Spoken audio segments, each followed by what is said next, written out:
V oddaji Alpe Donava Jadran predstavljamo dejavnosti in poslanstvo Planinske zveze Slovenije, hišo Gora v Narodnem parku Berchtesgaden, iDance Company, prvo profesionalno plesno skupino za socialno integracijo na svetu in obnavljanje kamnitih pastirskih hišk na Tržaškem krasu.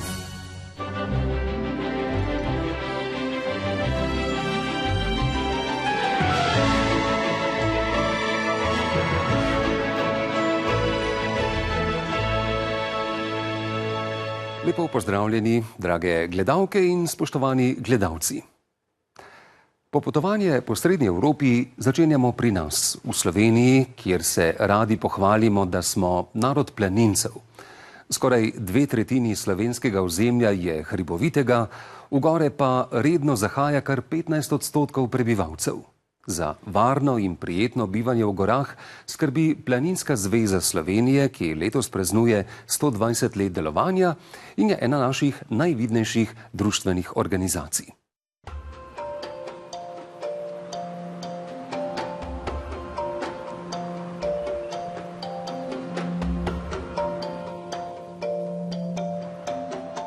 V preteklosti so v slovenske gore v prostem času za zabavo zahajali predvsem tujci, zlasti Nemci. Ti so gradili nemške planinske postojanke in nadelovali nemške planinske poti.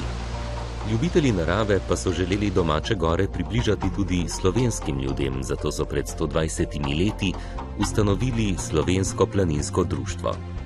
Pobudniki ustanovitve si verjetno niso predstavljali, da bo njihovo društvo precej hitro preraslo v mogočno, zelo razvejeno organizacijo, v katero je zdaj včlanjenih kar 277 planinskih društev.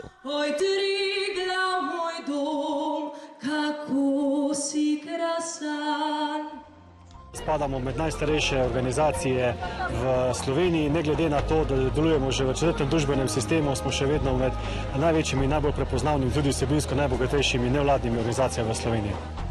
V Planinsko zvezo je včlanjenih skoraj 60 000 članov, od tega skoraj tretjina mladih.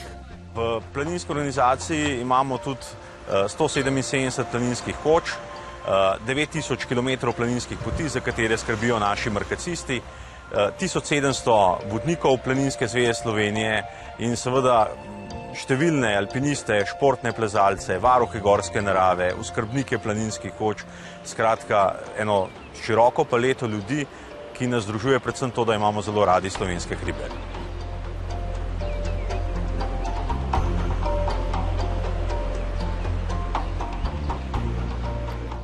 Slovenske gore so večinoma iz svetlega apnenca, mogočne in drznih oblik.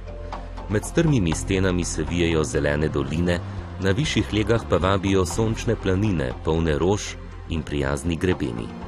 Zaradi številnih dobro oskrbovanih poti in množice planinskih postojank so tudi najvišji vrhovi razmeroma lahko dostopni, kljub temu pa hoja v gore zahteva veliko znanja in izkušenj. Prav zato je ena temeljnih nalog Planinske zveze izobraževanje.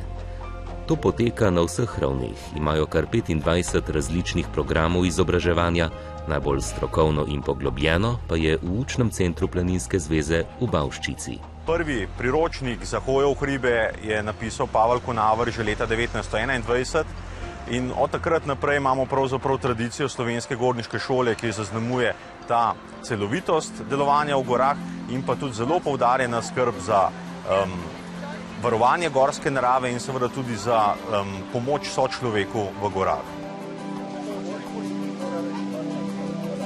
Ja, to, kot zdaj vidite, recimo...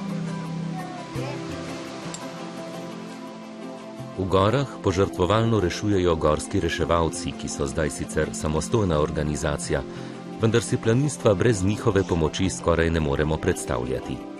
Viden del planinske organizacije so alpinisti, ki se poskušajo v slovenskih stenah, najboljši pa so s svojimi vzponi v najvišjih in najzahtevnejših gorstvih v tujini pisali zgodovino svetovnega alpinizma.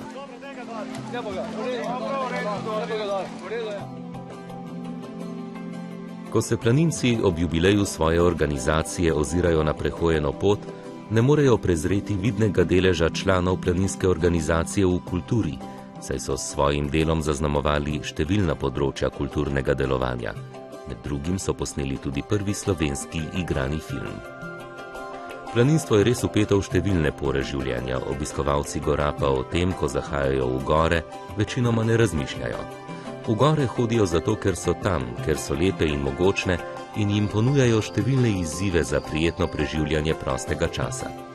Ni čudno, da je planinstvo tudi pomemben del turističnega gospodarstva Slovenije, saj slovenske gore na leto obišče skoraj 1,5 milijona obiskovalcev.